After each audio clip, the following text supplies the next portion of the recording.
The teardown of Huawei's new cost-effective Nova 15 is in the China is here. What does it mean that they put a large aluminum block on the motherboard cover? Pay attention to the circle on the right. It's not just decorative. If you look closely, it hides many sensors. If it really hides that fan from Huawei's pattern, then it would truly take off.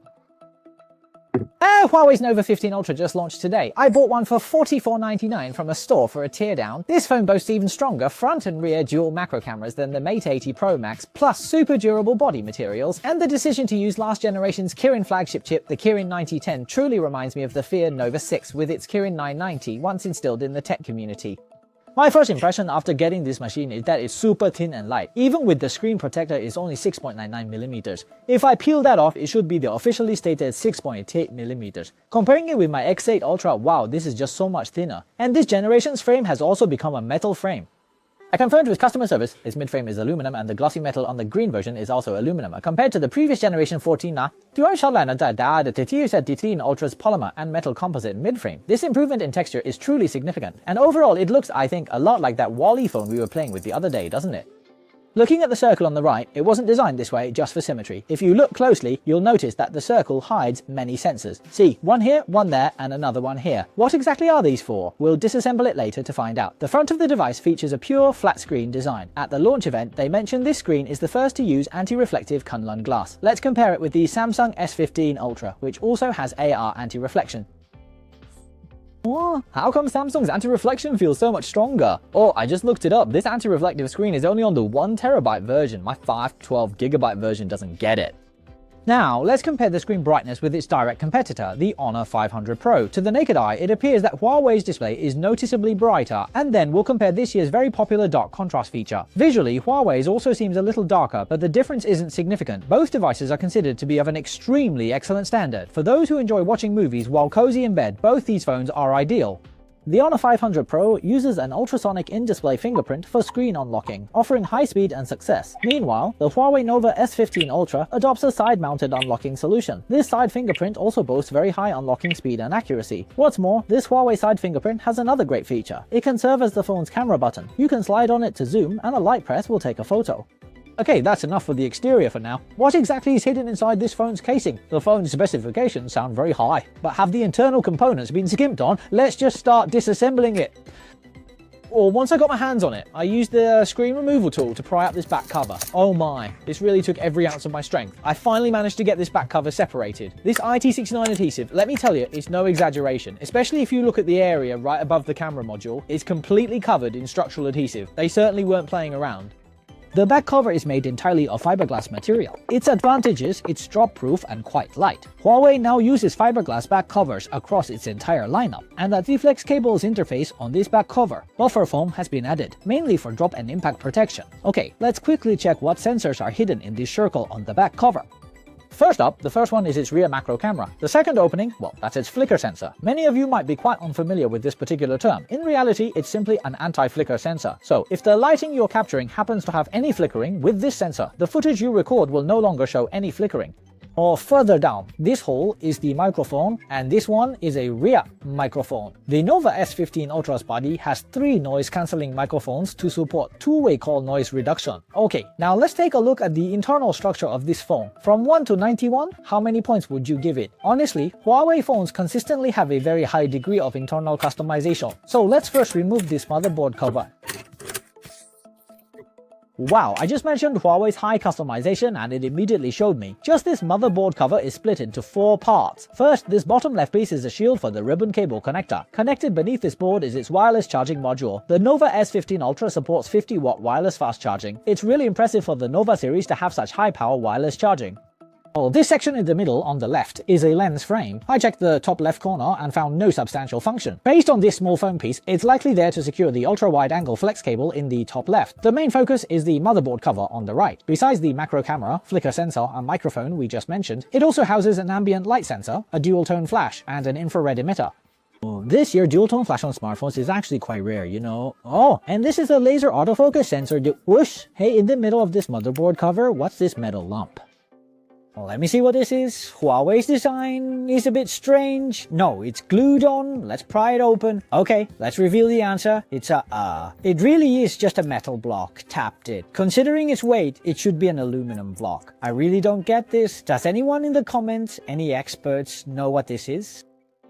Alright, let's set that aside for a moment. We'll proceed to disassemble the rear camera module and take a look at its imaging system. First, regarding the front camera, it's quite large, primarily because it utilizes a very unique design for a front-facing camera. A massive 1/2.5 inch 50 megapixel sensor, and this front camera supports 5 times zoom, so don't even try, your phone can't do it. Then the small one next to it is the only front macro camera. They say your skin tone will look very natural when taking selfies.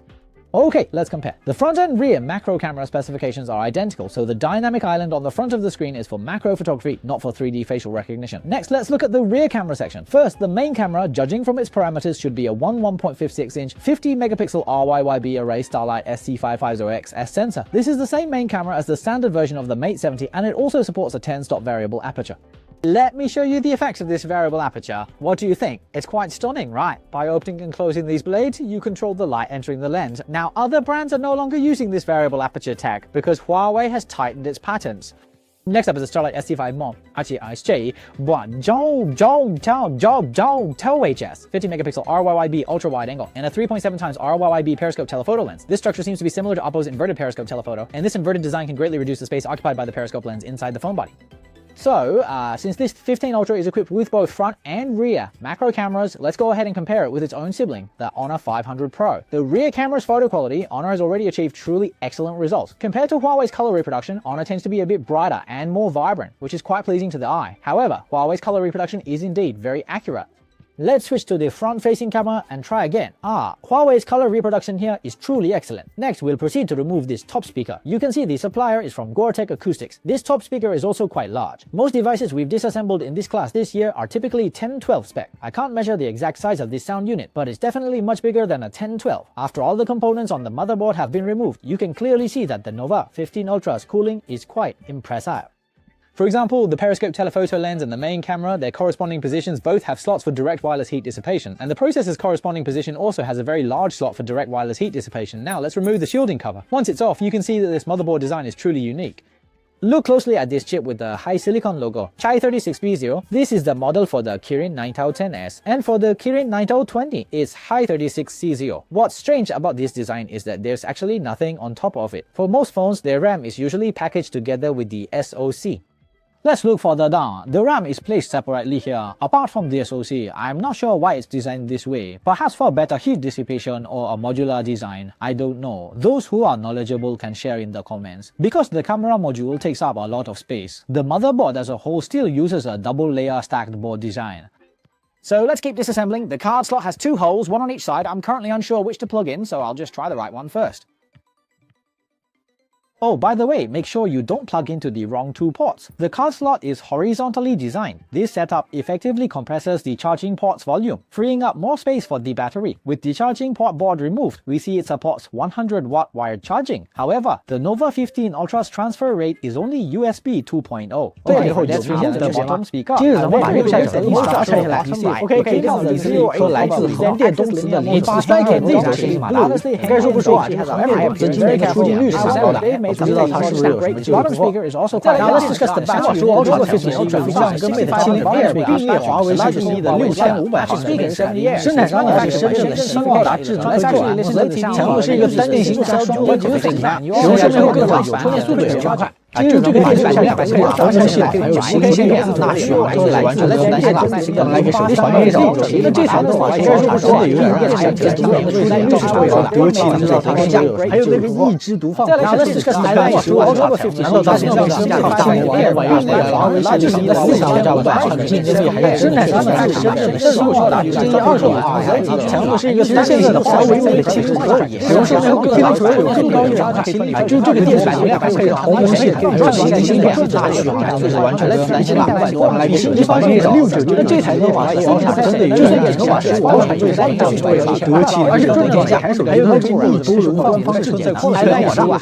但是当时这个性价比大魔王效果最少在40刀价位段，它的竞争力还是真的确实非常强的。但如果兄弟们不介意二手的话，我还有一个选择啊。其实现在的华为 Mate 70 Pro 也非常香，70 Pro 有更高一档的麒麟902处理器，还有更强的前配置。看了一下现在正整的二手价格，3500多，比新机发售的6999是直接便宜了3400，就算比 Nova 15 Ultra 也是便宜了500到1000块。而且正整每台手机都是经过了多轮的官方质检的，质量保障。